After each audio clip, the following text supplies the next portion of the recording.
Interlock, that is, you interlock the two. Now stretch them right as... Soccer and the... Quiet, please. In exactly 15 seconds, we'll be on the air.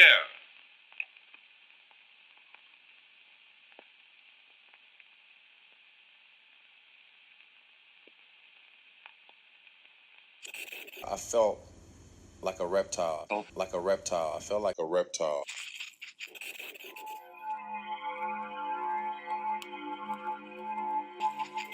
Yes, good? we are rolling. Okay, we are rolling. Hello and welcome to episode 7 of Full Reptile Radio. Yep, again from my flat, the new studio that we've yet to pimp out, but We're getting there. yeah, we're getting there. We've been busy boys. Yeah. We've been busy. So yeah, you'll have to excuse we have got some wonderful artwork, not so many toys, because I literally, I had to come through a snowstorm today to get here. Yeah, the new beast from the Easter's arrived. Dude. And the thing is, driving in the snow's never bothered me, but it's always just one of them that I could just do without it. Like, I love snow if I can go sledging. Well, I think the thing is, in this country, it's like when it snows, it's an inconvenience rather than it stops the whole... Yeah. Yeah, so it just makes life hard. It doesn't necessarily, like, in places like Canada and Russia, when it snows, you just stay at home. Yeah, you're done. Like, but it's when it's bad enough, or it's that in-between point, you know, when you're driving, and you're like, oh, I can go a bit faster. But then you've got to stop and your bumhole does 50p, 20p and it twitches like a bunny's nose. And you're just like, and you get that real cold, prickly feeling of like, oh, and then you go everywhere at like 5 miles an hour for the next 2 miles. So, yeah, I mean, it's settling a bit at home. And obviously I'm out in the country and then the M1 was blocked. So instead of me sitting on the M1 sensibly for an extra 20 minutes, half an hour to get here, I decided to take a diversion cross country, which got me here in 10 minutes or 20 minutes sooner, but sketchy, man. it's just like, it's not been stopped raining basically for like 2 days pretty much now. Yeah. Not raining. Did I say raining? Snowing. Yeah, snowing. Yeah, snowing. But yeah, like I said, it's just an inconvenience. Like, it doesn't settle, so there's no like after, like you can't go out and enjoy it as much. It just turns into slush. It's just a headache. Like you say, it's not like my brother lives in Chicago, Right. and it's like feet deep. And he says, you still got to get to work. And it's like, I know what it's like here thinking, oh, shit, I've got to get there to get back. And when you're doing normal 9 to 5, it's just, you spend your entire day thinking, oh man, is it going to freeze before I go home? It's just that mild inconvenience that you could do without, because the problem is, even if you're confident at driving, the majority of times you find that other people aren't. So then they're either going too slow or too fast or whatever it is. You think, fuck, man. Man, I think the worst weather I've ever experienced was when we were in Colorado. Yeah. And me and Mystery were heading out to Team Elevation to make a piece around that, which is still on the Full Reptile channel if you want to check out. Have a look. Yeah, we drove from Vegas to Colorado in a day, which was about a 13-hour drive. Wow. But we drove all the way up through Nevada and then through Utah. And then, did we go through anywhere else after that? I think, no, after that was just into Colorado. But as soon as we hit Colorado, it was just like snowstorm, like serious snowstorm, like blizzard. And I would say for probably about 3 hours, I was driving about 20 miles an hour on the motorway. Right. And there was cars like not zooming past, but they were going past, like spinning out in front of me and behind. Honestly, it was the scariest like moment of driving of my life. For like 2 hours, I was just like, oh my God. Yeah. But yeah, compared to that, it was nothing but full white knuckle. Yeah. Proper scary. I think the worst I had, I had to do a delivery for a company I used to work with. And basically they had a show in Glasgow. And obviously we're based in the Midlands. And I had to drive to Glasgow and back in the same day, which was fine. I'd done it before, shot up there, and I was in a big box van. So obviously when it's windy, and if all you've ever been used to driving is a car, and the aerodynamics in a car, you're like, well, this is fine. Like one year, I can remember my brother and my friend, we were leaving one shop to go to another place, and we had a load of scaffolding, and they put all the scaffolding on the left-hand side of the wagon. Oh, all right. Yeah, and they yeah. put all the like polystyrene and feathers on the right hand side of the wagon because they didn't like it was just get it in, get it gone. I took the first corner and nearly tipped the lorry, and I was like, "What are you doing?" And they were like, "Well, you helped us pack it." I was like, "I know, but that's not the point. Like, you're more stupid than me." But this particular time when I'm coming back from Glasgow, I'd driven a box wagon a few times, box van, and literally it was just blanket snow hitting me full bore. And like you say, 2 or 3 cars, one was trying to get from the outside lane to the services and just went straight across like 3 lanes, took 2 cars out, and I'm just sat there trying to trundle along in this massive van. Yes, I think it's just when you get that glimpse of mortality, just that brief, like, you're not in control of this now. It could be a skid, it could be like an oversteer, whatever it is. It's just that, how do you react? Yeah, to like this? you're a second away from death. Yeah, I think it's that twitch reaction, and I know I'm a bit older now, but I'm still quite fortunate to be able to work my way in and out of problems. But snow can fuck off, basically. Yeah. I'm not into it unless I can sledge all weekend. Well, hopefully we've only probably got like a day more of it, and then it's back to usual rain. Yeah. Like, if I'm sat at home editing or designing or doing whatever, Yeah, it's kind of nice. Yeah, no problem. That's what I mean. If you're in the flat like now, it's snowing outside. It's kind of like, I don't know, yeah, I can live with that all day. nostalgic Christmassy vibe. Yeah, it's when I've got to go and pick the kids up, or if I've got to go to Glasgow, I'm like, oh, fuck Yeah, this. Yeah, So, exactly. But we didn't have snow at the weekend, which they expected. We had a big fight. Yeah. So obviously we didn't record last week. No. So since then, obviously there was the Jake Paul Tommy Fury fight. Yeah. Which was somewhat. Well, I was expecting Tommy to win anyway, but Yeah. I think it was quite. It wasn't. I think it was quite close, but you could clearly see that Tommy edged it in most rounds. But I think the outcome of it was that he should have kind of put him away. Boxer versus YouTuber. He's never going to win. Even though he technically won, he's never going to win, because unless he did to Tommy what Jon Jones did to Cyril, it always just leaves too many questions. And the problem is, it takes a brave man to stand up and do what Tommy did, because he had a lot to lose. Like, people will still class that he lost in some way because he didn't put him away. But you got to look at like the pressure that's on his shoulders, and especially in the community that he grew up in. It's a fighting community. Like, I've got 3 brothers, and all 4 of us are different. Like, there's some fight in some of us. My voice keeps going weird. Really? I need to stop going. Anyway, sorry, carry on. No, you're good. So, like, there's 4 brothers, right? And we're all different. And there's fight in one of us, maybe 2 of us, and there's not fight in the others. And because Tommy's been brought up in the Fury world with Tyson and his dad, and he's just fucking real alpha Yeah, male. he's got a legacy to live up to. Exactly. And when you look at like Tyson, it's not what you expect as a heavyweight boxer to look like, but he's got all the skill in the world, and you can see how much he's just been so immersed in it.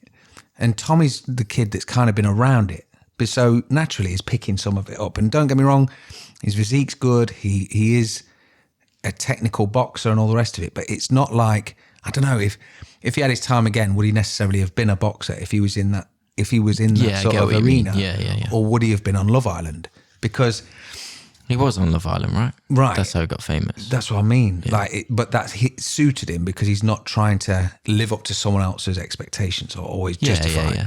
And because of that, and I mean, this is all just my own thoughts. It's not necessarily that I've sat down with Tommy and had a conversation. But I mean, his dad is he's a fighter through and through. Yeah. And so's his brother. So when he's getting called out by a YouTuber that technically he should whoop, the problem is, when you look at Jake Paul, he's not just a YouTuber anymore. No, not anymore, no. Even to have 2 or 3 fights, to just go through the motions of the big lights, the build-up, because he lives off and breeds off of the attention. He loves that, whereas not everyone does. Even fighters that don't particularly like it, like Rose Namajunas, She fought, she won the belt, she was on the plane back home before the doors were closed on the event. So not everyone like really thrives off that sort of pressure. So the whole while that Jake Paul is just on and on and on and on at him, it's just this, the doubt creeps in of there could be a chance, I could lose this. So I think Tommy needs a lot more props, because Jake Paul's not a small guy. He's not worked out, he's not tried, and he doesn't not know how to box. Obviously, he knows how to hit people. Because it's not like it's MMA where, you know, you've got like a boxer that's calling out an MMA guy and said, oh, your cuddling's terrible, you're just doing this, you're doing that. And then it's like when Randy fought, who did he fight? Fucking hell, I can't remember his name, but he fought a boxer, ankle picked him and submitted him within a second and kind of nullified that. And that's what we all expected Randy to do. If Randy would have gone the distance with him, you'd have been like, what the fuck, man? So it's always easy to criticise, but I think like he had a lot to lose. Whereas Jake Paul... Well, yeah, he's got nothing to lose. Like, he's already a multi-millionaire off many other ways of making money, like YouTube. Yeah. And he's got multiple companies, I imagine, that are making a lot of money. That's it. And the pressure's off. Yeah. And yeah, have you seen today, actually, the Mayweather confronting Jake Paul? I have seen that. And he posted a video afterwards, like kind of taking, well, just, and he's kind of right. Like, if you're being approached by 50 guys, I don't know how many were there, but it seemed like Mayweather was a lot of people. Mate, and because he ran. He's not going to stick around, is he? I mean, geez. No, he'd just been, I think he said he'd been to the Clippers game or a basketball game. So he's come out, and then you've got... It was Miami Heat. Oh, was it Heat? Yeah. Okay. But then you've got Mayweather stood there with 3 aggravating little... What he reminds me of is like an 80s cartoon. Where Mayweather? No, just the whole vibe. Like, you've got like the bad guy, Mayweather, okay, in this circumstance. So you got Mayweather sort of stood there looking over him to sort of intimidate him or talk to him, like meant to be the greatest boxer ever. But then you've got like all his minions. You know, in the cartoons back in the day, it's like, hey, boss, look at this guy, boss. We're going to get him. Yeah. They're always just these little scumbaggy little fuckers that it's that herd mentality and that tribe. And the thing is, I know that Jake's obviously responsible and he's done it in the past and he's grabbed his hat and all the rest of it. And you kind of don't know if Mayweather was there to fuck him over. Well, it's just a stem for another fight, isn't it? Like, I wouldn't be surprised if it's Jake Paul versus Mayweather next. Yeah. Like, because obviously now Jake Paul's fought an actual boxer and lost. He's, in a way, like the thing he was kind of holding on to and representing was that he could, you know, a YouTuber could beat a proper boxer. And now he's lost. Which avenue does he take? Does he carry on going down the road of still challenging boxers and people within the sport, or does he stick to the kind of challenging? I mean, obviously Mayweather's an actual boxer, but it's kind of the best of both worlds, because Mayweather's obviously retired, but he's been fighting still, but he's not been fighting ranked. So does Jake Paul, even if he loses to Mayweather, it's not like, you know, he's the best ever, and I think he's got that to fall back on. It's all about the hype. It's all about the theatre. Yeah, it's whatever's going to make the most money. But the thing is as well, Jake Paul's obviously signed with the PFL. Exactly. And like, I'm sure there's loads of fighters that would want to jump at their chance of doing that. I think if you ask Ben Askren, he would give his whole purse back from fighting him to fight him again at MMA. I mean, Tyron Woodley's been working with the PFL. I think he's been doing some stuff on the Challenger series. So, you know, there's potential matchup there as well. But yeah, it's exciting to see. I think that was, I'm more excited to see now is Jake Paul being involved in the PFL and getting involved in MMA. And like, you know, like the evolution of him as a fighter and as a character. I mean, you can't help but take your hat off to him for what he's achieved by being a YouTube guy, basically. Like, he was a Disney guy. Yeah. Started off, I'm pretty sure it was like Disney. More than likely. Yeah. I mean, I know that his brother, I remember his brother he got kicked off YouTube from being in the suicide forest. Oh, God, yeah. I remember that. Jeez. And he was like, ooh. And I think that was a time he was finding his feet, because obviously he's getting a bit older and he's looking at different content, and obviously he's still got to realise. He's really involved in the WWE now, isn't he? Massive, which is like massive. But the transitions that they're both making, you can't really be mad at, because he stood in there with Tommy for however many rounds, and then afterwards like, well, shit, what are you going to do? And you think, look, that's the best way to take it, because I don't think he's lost a lot of stock, because no one's always expecting him to do anything. Like if he'd have been knocked out in a devastating fashion, that's different. But the narrative of his fight career is still unknown in MMA, which would be interesting, because he's still quite a strong dude. Obviously, he's got to be tested. But then boxing, I mean, you had Mayweather fighting Aaron Chalmers from Geordie Shore. Yeah, that was last weekend, wasn't it? Was it last weekend before? Whenever it was like... That was the weekend before, yeah, it was. All the story behind it was that the arena was empty. And you think, well, but Aaron Chalmers, he stood there for like, he went the distance. So, I don't know, it's the thing is, for everyone that's complaining and frustrated with it, it's kind of why the UFC was invented. The UFC was invented was like, can this guy beat this guy? And I think regardless of where Jake's come from, if it's YouTube or Disney or wherever it is, it's still kind of fascinating. So James Toney is the guy that Randy beat. He was a boxer. Oh yeah, of course. Yeah. Sorry, it was just doing my fucking head in. So I think it's. I've not got a problem with it. I mean, for Tommy, I think it was a bit of a weight off his mind, just to be done with it. Yeah, I think you could tell that by the way he celebrated as well. Because I saw a few videos that were kind of taking the mick out of the way he celebrated, like how much, like he'd won like the World Cup or something. Yeah. But I mean, he just had a kid, like he did have a lot of pressure on him to win this, and it was like a 2-3 year build up, mate, like being cancelled and then being rearranged, and to finally get to do it and win. I guess, you would, why not celebrate? To be, and I'm not using the word bully, but to be aggravated by someone's entire clan for 3 years. Because it doesn't matter if, like Jake Paul's net has got a really big reach because of his YouTube audience. So even if you took 10%, 20% of them that are real fuckers that just want to needle and needle, it doesn't matter if he's on Instagram, if he's on YouTube, if he's on Facebook, he's getting shit off people.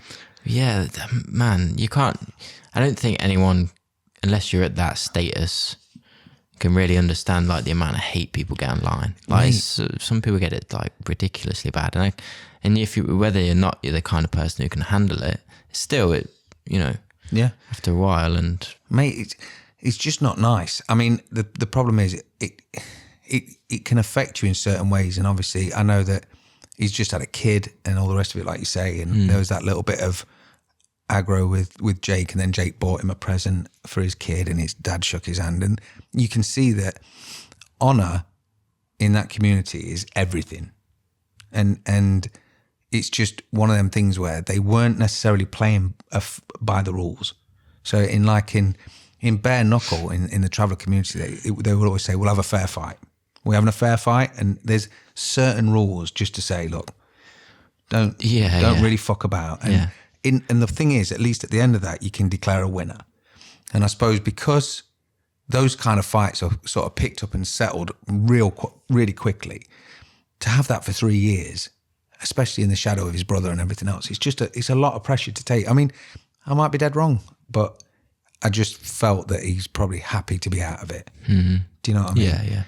And, there's always the chance for the rematch. I know Jake Paul spoke about, kind of getting it back pretty much straight away. So, that might happen. And I think even Logan Paul's came out and said that he wouldn't mind a crack as well. So, there's still opportunities for more fights. Yeah. I think if you're dealing with someone like Tyson, let's say Tyson wasn't the world's best heavyweight boxer. He was just more in Tommy's world, but with his same self-belief. I think he'd take on all challenges, but I think it rattles Tommy a bit more. And having brothers, it's something that you can see in someone. You can see it in their eyes. Like even when they were directing questions at his dad or making deals with his dad, and he's like not a deer in headlights, but sort of he's not in control of this. He's like, whoa, why are you signing me up for that shit? You're not the one getting punched in the fucking face. So that at the press conference when it's just like double or nothing, and his dad's just like, yeah, we'll take it. And Tom's like, fucking hell, Dad. Do you know what I mean? I've got to pay my car off, mate. What are you doing? So it's interesting, but I think it's kind of cool because it just gives you something else. Do you know what I mean? That weekend we had a few different fights to watch, so it's all pantomime, and I kind of don't mind pantomime. And I think I'm more fascinated to see where he can take it. It could have been anyone that tried it, but the fact that, I mean, we had a few people back in the day, like there was a sports star in Strikeforce called Herschel Walker, and he was like an NFL player, and then he started fighting. Then Bobby Lashley came from wrestling, and he had a few MMA fights. Bobby Lashley, I used to like Bobby Lashley. Yeah. Dave Bautista had an MMA fight, and realised that cardio was a thing that you needed rather than just to be fucking jacked. An idea. Yeah. And then obviously Brock came up. I mean, I was never a massive fan of Brock because he always seemed unfair because he was just 3 times the size of everyone. Do you know what I mean? And obviously after USADA, I mean, even when he fought Mark Hunt and got stung, and it's like, dude, you can't come in, still be on roids, beat someone, celebrate, and then when they go, you're on roids, like, yeah, fuck you. So there's been crossovers, but I think that's always just the fascinating thing, like what they're going to do. Even when Michael Jordan that went to play baseball, then played a bit of golf. Mm-hmm. It's like, look, it's just you're trying something else. You're entering something else. Yeah, I mean, there's people who are just like naturally athletic, so they would be good at more than one sport. Like there was a video going around because before Ciryl Gane fought Jones last weekend. We'll get onto that in a sec, but he took part in like a soccer aid thing. Okay. And there was a video of him like kind of steamrolling through like the team, like with football. And so that, like majority of athletes, like Jon Jones, if he wasn't an MMA fighter, he'd probably be, I don't know, an NFL forward. Yeah. Like his brother's in the NFL. And, you know, there's like Jose Aldo's a really good footballer. Have you seen him play football? Yeah. Dude. Like, you know, I think people forget that these are like top athletes, so they would be, they could spread their ability across multiple sports probably. I think a lot of it is discipline, and obviously sports, there's a goal, there's like, and not just a physical goal, but there's actually like there's an achievement to be had. So you're always working towards that thing. Why not challenge yourself, you know, if you already become like Michael Jordan, like the best in the sport at one thing. Yeah. And then try baseball. I think the problem is though that the spotlight is put on you. If you're Jon Jones now, right, and you've achieved this, you're at the pinnacle of your career and you're considered the best of the world. If you then decided to try NASCAR, people haven't got the same sort of patience to watch you start at the grassroots and work your way up because they're going to expect you. The expectations of you is so high. Yeah. So it's just I'm always keen just to see how people either thrive or survive. Like you always see different people going through their career, and 9 times out of 10, when something happens or something like seems out of character, even with like Cody Garbrandt this weekend, I really like Cody. I've always had quite a lot of time for him, and I always felt bad for him because the 2 losses that he suffered from TJ was cheating. So it's like he may as well hit him in the side of the head with like a cinder block, because that would have been as fair. Do you know what I mean? Yeah. And it went down as losses, which is one thing. He lost his belt, that's another thing. But the actual brain damage or the damage that he suffered, because that then started a downward skid of like quite a few devastating knockouts. So I kind of couldn't stop holding my breath for the whole fight because I wanted him to get one back because he's still only like, 33, 34? Yeah, he's still fairly young in his career, considering he won the belt when he was 25. Mate, and this is it. But he kind of had his future stolen by a bit of a cheat, which...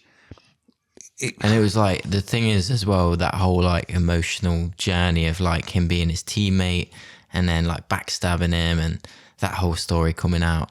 And then he's cheating as well. And to be honest, they probably already knew that before it came out. So you know. But you can't That must build up like a lot of anger and yeah, and you can't fight angry. Yeah. Because you look at Cody against Dominic Cruz, and there was something like you could have put like ballet music to that, yeah, and it would have just been so in sync because he didn't miss a step. But the thing is, like if someone cheats, like let's say you're having, I don't know, an arm wrestle with someone, they cheat and they chop your arm off with a sword. It's not like you can say, okay, let's go again, because the damage is fucking done, man. Do you know what I mean? It's irreparable. So I think because he got to the point where he found his groove a little bit and he was faster, he was keeping him on the back foot. Was it Jalen Turner he fought? No, Trevin Jones. Sorry. When he was fighting Trevin Jones, I think if Trevin would have put his foot down quite quick, he could have... Yeah, Trevin's a good fighter and... Really good. Yeah, really good fighter. But if he'd have clipped him, because he clipped him late on in the third, and you just saw Cody, it was almost this like, oh shit. But then at the press conference, he was coming out saying, and he was explaining, this has happened and this has happened. I've moved here and I've gone here, because there was a lot of loyalty, and there was a weird thing in like Team Alpha Male, where Faber set this thing up, and there were all these smaller guys, predominantly from the WEC, that were like the band of brothers. And they were really close, and they were a really tight-knit bunch. But then, as anything, cracks form. And then when you see behind closed doors what's actually happening, and I think Cody was one of the last ones that realised that this loyalty is not necessarily paying off. Do you know what I mean? Yeah. He's sticking with them, but he's not necessarily benefiting from sticking with them. So I think sometimes they need to have a bit of a change, bit of new scenery, or just a different pair of eyes to watch what he's doing. Go, you know, when you do this, just keep like change your stance or whatever it is. Yeah, well, he started working with Dewey Cooper. Yeah. And he's made the move to Vegas now, I think. Yeah, was it Vegas or Miami? No, Cody. Vegas. Yeah, Vegas, he's moved to Vegas. So obviously he seems to have like engulfed himself back in that kind of community and stuff like that. So yeah, he looked good at the weekend, amongst many other fighters as well. Yeah. Well, did you watch it live? You said you were going to set your alarm and wake up. No, I didn't watch any of it. I woke up early and watched it because I just literally went straight on BT Sport and opened the app because I can't go on Instagram. Yeah. So yeah, I didn't watch it live, but I woke up early and put it on. If you'd have got up early and had 2 minutes of a fight, would you have been disappointed? What, you're talking about the Jones fight? Yeah. I mean, no. If you'd have set your alarm just to get up to watch that one. No, I wouldn't have been disappointed, not at all. I was just like, fuck. Like, I mean, I wasn't surprised. It was more just like, fucking hell, like, it just, I mean, he just fucking bum rushed him and choked him out. I mean, the timing on the takedown, like the slip, and just went for the takedown, and yeah, just totally dominated him for as long as it lasted, and yeah, it was yeah. But it's like the amazing. Clinch. It's like the clinch knocked out the game plan of Ciryl Gane, you know, because yeah, it's just, I don't know. I was disappointed in a way because I wanted to see what problems Cyril could give Jon Jones. I mean, clearly none, but I don't know. It's just frustrating because I know obviously Ciryl Gane is probably like, what the fuck like happened? Yeah. And I'm sure he felt it, you know, he could have won. So it's like, I was frustrated more that it didn't last long because I wanted to see Cyril I wanted to see like a legit proper fight, like 25-minute war. Yeah. And you do all the time. But yeah, it just kind of solidifies the Jon Jones just as the best. And it's still amazing to see. Mate, well, I spoke to obviously I've got a number of friends that watch fighting, and I often get texts off, or family that I get texts off before the fights are going to happen. Like, what are you saying? And I was talking to Chris on Friday. We were playing Call of Duty, and we were talking about the fights. He said, what are you saying? And I was like, Jon Jones will kill him. Yeah. Do you think? And I was like, yeah, without a doubt, he will murder him. Yeah. And the words I said, Cyril's kind of playing at MMA, whereas he's beyond obsessed. Well, I think that's the thing, isn't it? Like, I think you could tell there was no surprise in it really, because you could tell from like the first embedded, like even the countdown and just every interview leading up to the fight, Jones was just in a totally different place to Ciryl Gane. And Cyril's always like that. He's always very laid back and, you know, kind of admits to not training and stuff like that, and only trains when it matters. And I get that. And he's still where he is, you know. And I just feel like with that natural athletic ability, but if you put Jon Jones's mind in Ciryl Gane, it'd be like unstoppable. Yeah. And this is one thing I was going to talk about. Jon Jones's mind is a fucking dark place, because I'm not a religious person at all. And I know, and I've often thought of religion as like it's either a coping mechanism or it's a justification of actions. So coping mechanism, someone like Shawn Michaels was massively into drink, and then his kid sat on his knee one day and said, "Oh, you smell like that again, Dad." Didn't want anything to do with him because he smelled like whiskey.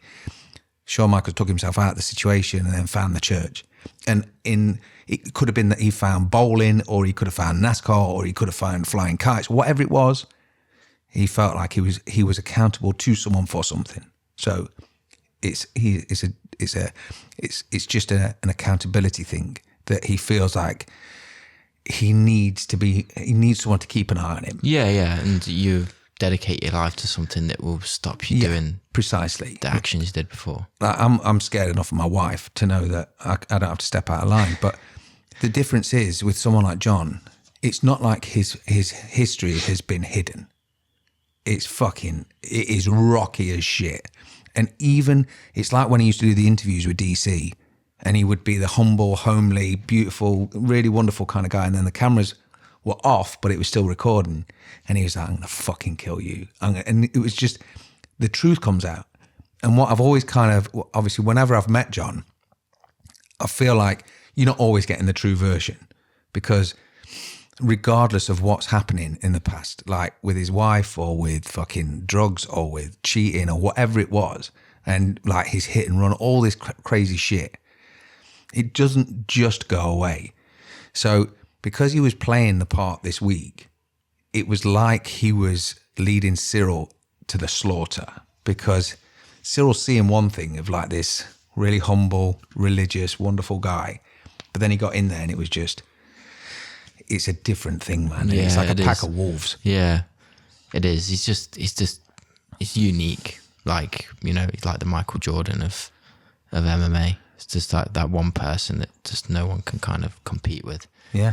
On every scale. But even to have 3 years off, because I think that was the doubt that was in the majority of people's minds. Because if you look at Dominic Reyes and you look at, well, even just Dominic Reyes, people thought he probably won. And obviously Jon may have been on the decline, but maybe he just lost interest. Well, this is the thing. I don't think the 3 year thing, because every person I spoke to and every interview I saw and every majority of people, podcasts and whatever, all was saying Jon Jones was just going to run through him and become the heavyweight champ. And that 3 year thing, I think if he'd had 3 years out and gone back into the light heavyweight division, where he's still cutting weight, he's still having that kind of, it's a little bit different, because he's built and sculpted himself now to become a heavyweight. And like, to do that, I think it's a little different if he came back and went, and he was still going through that grind of cutting weight and stuff like that. Do you know what I mean? Yeah. Like, but I still wouldn't have, because he's had so much time out to prepare for it, and he studied, and he studies like the competition, and I think I don't think the 3 years out. In fact, I think it probably improved him as a person and as a fighter. It's the same as when GSP came back against Bisping. It was one of them where you're like, GSP's just better. Yeah, he's just better. And I don't know if it's muscle memory or if it's just the obsession or the training from being at such a young age. There's ways to win things, and it's like comes down to game plans and all the rest of it. But when you look at Jon, like at one point I was nervous. When he stepped on and they started messing around with the tape on his foot, I was like, oh yeah, I noticed that. He had tape round his foot, didn't he? Yeah, well, what he said was he normally uses war tape. So war tape is they normally use it on the wrapping, so between the fingers, right? Yeah, the knuckle wraps. So he uses war tape that's quite sticky. And he said he had to use the UFC tape that's not as sticky. Obviously, it's just a shit tape. So he taped it round his toes and then like ran it up the middle of his foot and then sort of brought it round his foot as well. So it was one piece. Okay. So it would stop sliding. And obviously they had an issue. And luckily, I mean, I sat there at like 2 a.m. watching it thinking, what? I've just seen Valentina lose. I'm like, hold on a fucking minute. So yeah, I was a bit worried, but I don't know. I don't know if now I'm more worried for Stipe. Yeah.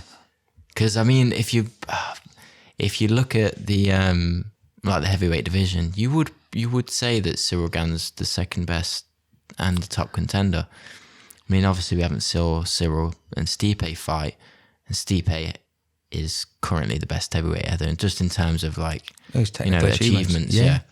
But now seeing what Jones did to Cyril, and just kind of taking into consideration that Stipe is a little bit towards the end of his career, and he's been knocked out by Ngannou, and yeah, there is there is a lot of worry for that fight. Yeah, I mean, Stipe for Stipe anyway. Yeah, and I think Stipe is probably one of the nicest guys in MMA.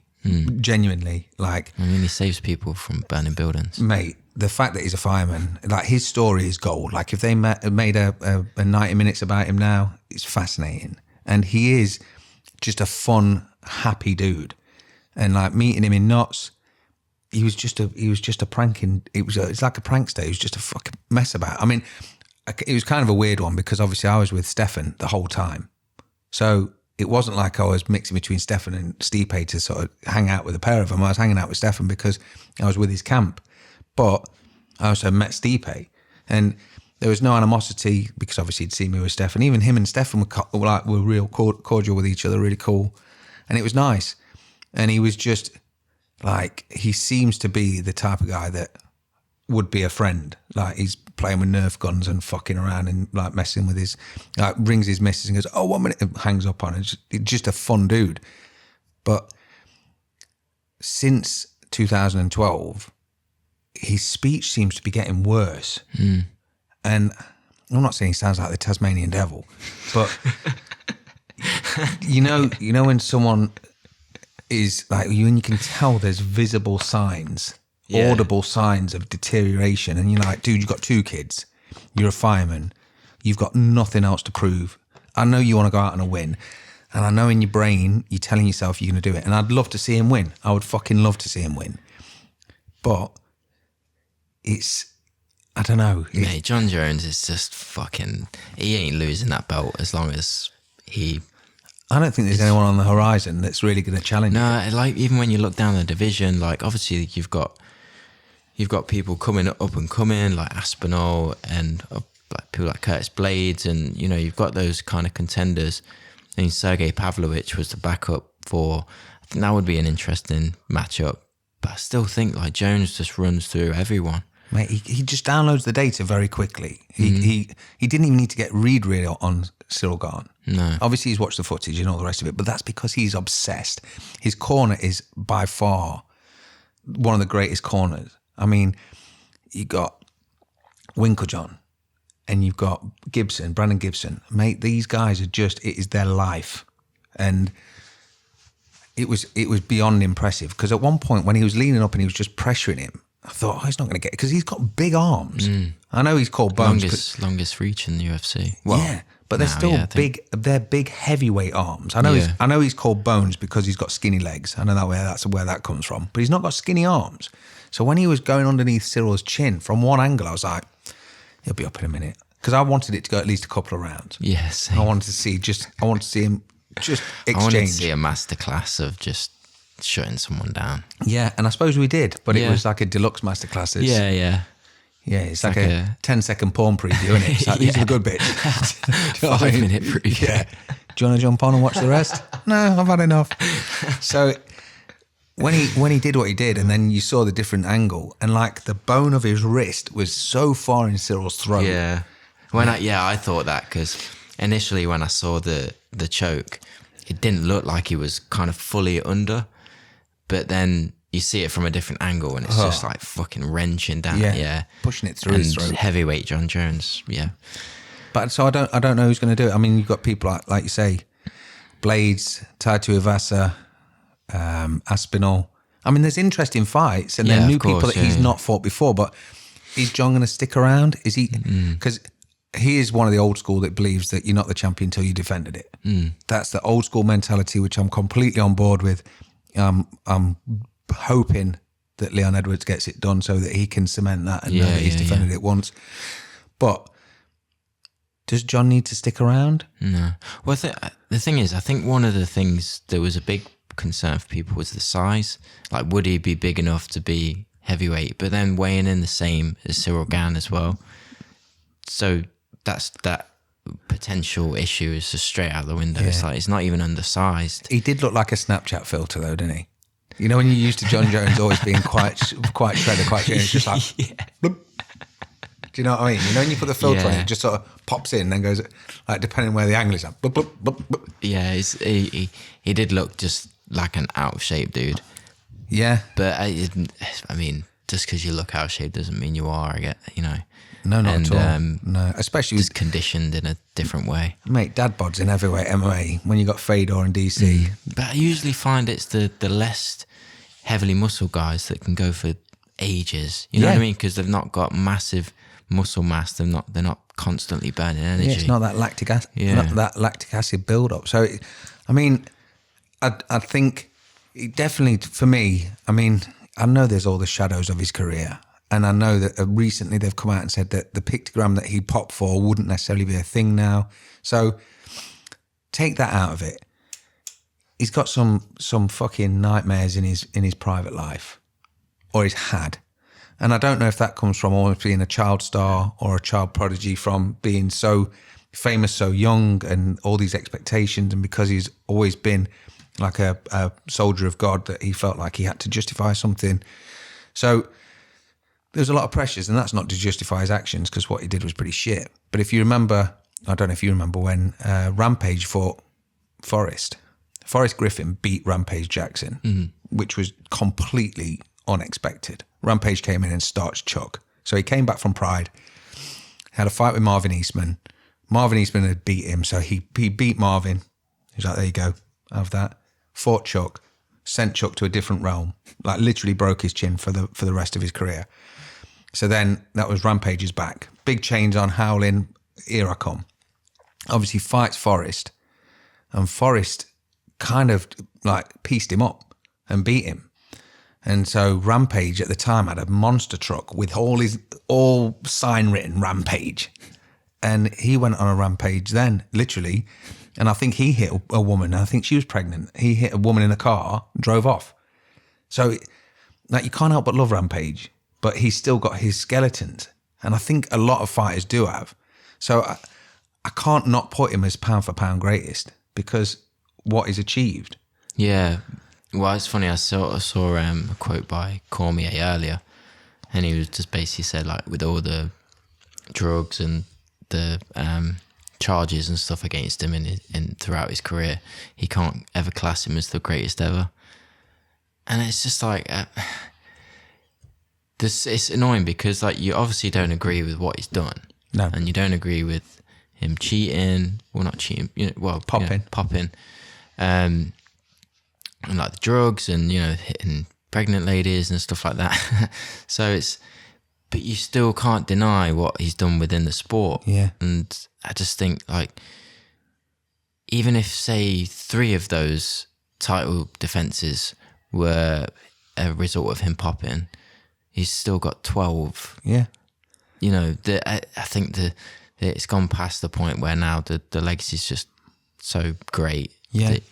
And I think you can't always be tough. holier than thou, can you? When it's like... Say that again, sorry. You can't always be holier than thou. You can't just, like, judge people, because the problem is there's not anyone that's always perfect. Do you know what I mean? I know Khabib obviously came along and he's won everything, but his skeletons in his closet aren't nearly as well publicised, because there will be something. There's always something with someone. And I'm not saying that particularly is with Khabib, but it's like... The sport and his personal life are completely separate when it comes to achievement. But it's like, should he have been in prison and not been able to fight? Maybe. I don't know. But it's undeniable that someone can have that much time off, change weight, do this, do that, and then just literally walk through Cyril. Like you say, the most impressive thing was probably the slip, because he was just like, nope, down you go. And then just drowned him. Mm-hmm. So, I mean, I don't know. It was just a perfectly executed game plan, wasn't it, really? Yeah, and the picture where Cyril sat on the floor just sort of looking away and Jon's walking off is cold. Because he is a dark soul, I think. Yeah. And it's even more scary if he did own that, because then you'd see this fucking murderer like in the cage, and he just seems to, he's just, when it's on, it's on. Yeah. So yeah, I don't know, man.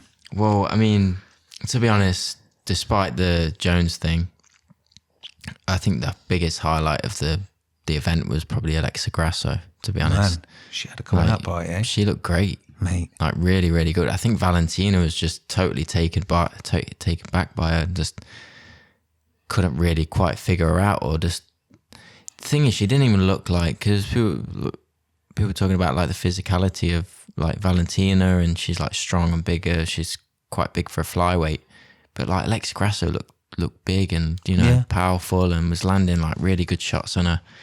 And yeah, it's just, it was really, really good to see her win.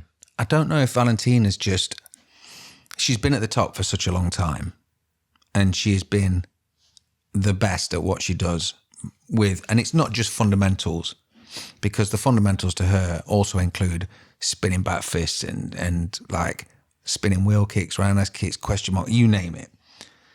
But because she's been so dominant, that Matt Hughes once said, when he lost the belt, he said, thank fuck for that. He was pleased. Too much pressure. He didn't feel like he was learning a lot, because he was essentially dominating people, and it was like a rinse and repeat sort of process. So, you know, it's like when you're doing anything, if it's just a repetitive sort of thing, then it's not like you're going to start to try and work out a new way to do something that's currently effective. So with Valentina, obviously she's not been fighting anywhere near as much. It's been a lot more sporadic. And obviously her last fight was closer than it's ever been. And I don't know if it's, I'm not saying she's losing interest, but like when GSP lost to Matt Serra, he lost to Matt Serra because he wasn't committed to that fight, because he'd overlooked him. But once he lost to him, he had a lot of points to work on to make himself better. When he fought Dan, he went into the back, and the first thing he was doing was rolling to try and work out why the fuck he didn't tap to that armbar. And essentially that his elbow wasn't locked in position, his thumb wasn't pointing up, and blah, blah, all this stuff. But because he was consumed by this, and he wanted to learn and extract as much information and knowledge from the loss that he could to turn it into a learn, that it then made him a better fighter. And I don't know if, because Valentina has been on this trajectory this time, because it's always been a similar sort of thing. She's been very elusive. She's been a pinpoint striker. She's been fantastic. But because she's not had a lot to take away from each win, it's not like she gets back in the coach and goes, right, sit down, dickhead. You know you did this, don't do that. And that there's not a lot to learn. So to keep going through the motions, it's not necessarily that you're taking something away, because like if you're showing me at the minute a bit of editing, okay? So there's a lot for me to take on. So small things are big wins. But if I was teaching you Illustrator, I'm not taking as much from that, because it's been in my brain for such a long time. But you might come back to me next week and go, you know, you showed me how to do this by doing this, this, and this. You can actually do it with one button. Like, oh shit. Because you're learning and you're hungry and you want to do something and you want to get the best out of something. So because Alexa's got such a lot to prove, and because she's up and coming and she was technically 6th in the rankings, as opposed to obviously Valentina being number 1 and highly touted as one of the best ever,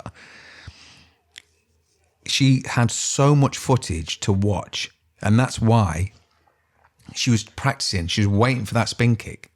And if you've got that as a secret weapon, you imagine how buzzing Grasso was the minute she started to spin, like, you motherfucker, you've fallen into my trap. Because watching the footage of her practicing backstage, it was point for point exactly the same. So when you found that chink in the armor, and it only has to be the smallest little thing, if you can maximize on that and just jump on that, then it was a flawless game plan, flawless victory. Yeah, the thing is, like she seemed to just kind of outdo her in every range though. Like I know she obviously finished it by rear naked choke, and she was so quick to jump on the choke.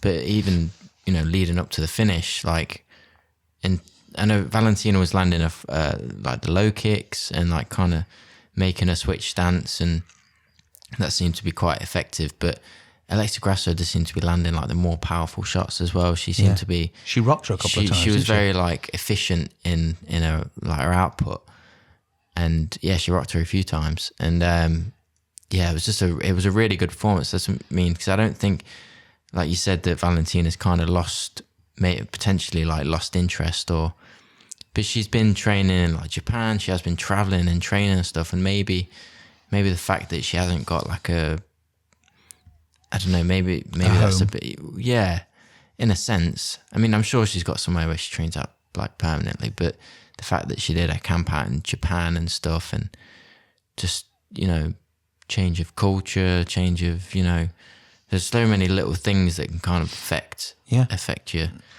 And I don't know. I think Valentina's kind of the person to, if they fought again, I wouldn't say that Valentina's going to lose again, like at all. I think she's got a really, really good chance of winning the belt back. Yeah.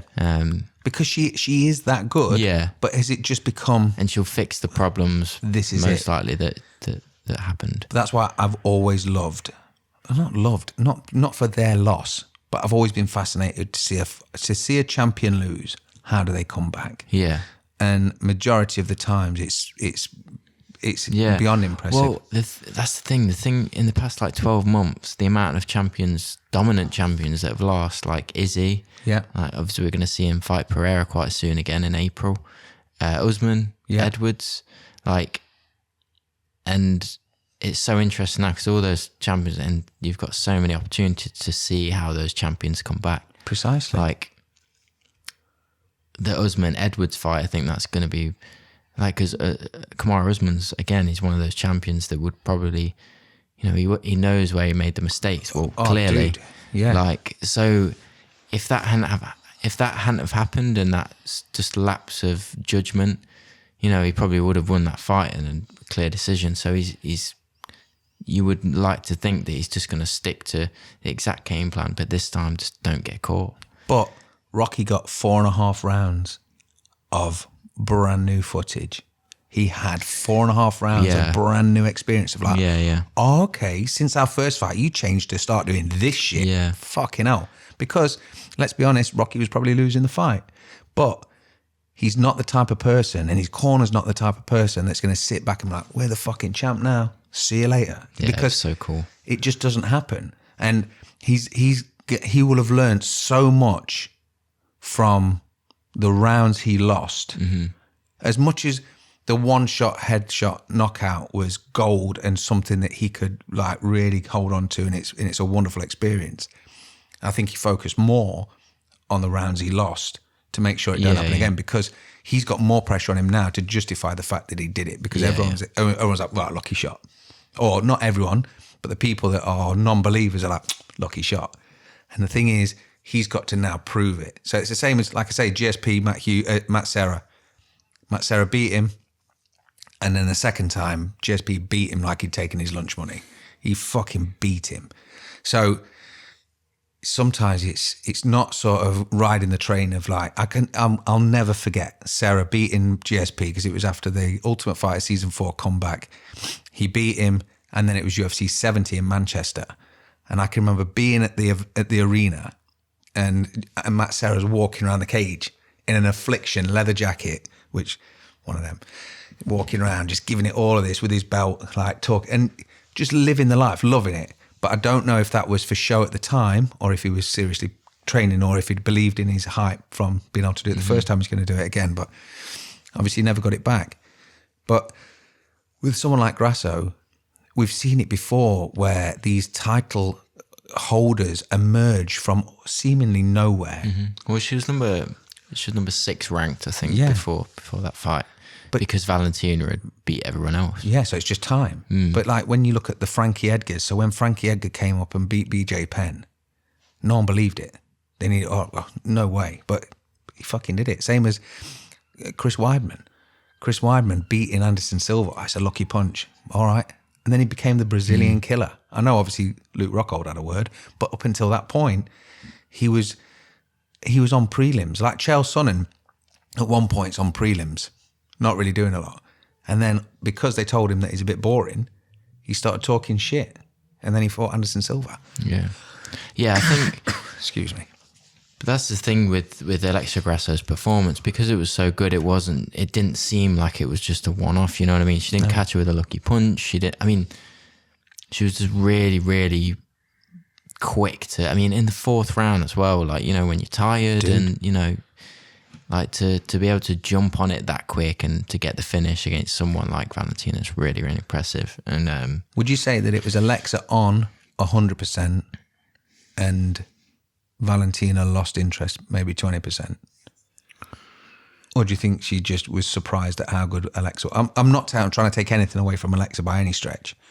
I'm just trying to, because obviously we're so used to seeing Valentina go out there and do her thing. I don't think Valentina quite looked herself. No, because I think she was getting caught. And then when she got stumbled back a little bit, it was almost like, okay, I'm not into this. And that's when Alexa, like, she didn't rush. Yeah, I think she was very aware of Alexa Grasso's boxing ability as well. So I think that might have, you know, kind of held it back a little bit in terms of like fully going for it. Yeah. Whereas like, you know, someone who's not as good with the hands, not good with the stand-up, she's probably a little bit more confident and, you know, putting the pressure on. But yeah, again, can't take it away from Alexa. No, looking forward to the rematch, man. Yeah. Looking forward to it, because that should be a banger. Yeah. So who did you have as standouts to take away from the card other than the 2 mains? Well, should we have a look? Because I can't quite remember the whole card. I haven't actually watched every fight. I've only watched all I've watched all the main event. So you watched Bo Nickel? I watched Bo Nickel, yeah. Mate. And did you see that it wasn't... I saw Jamie Pickett's face change when he shot in and said... And you know when he claimed it was the knee to the balls? Yeah. Not saying he claimed, or he said it was the knee to the balls. At the time, he pulled the face and I thought, oh, it's going to stop. But it didn't. Nothing happened. And even afterwards, it's not like he went up and was like, bro, you hit me in the balls. Which they've actually looked into it and now they've said that he's got no case.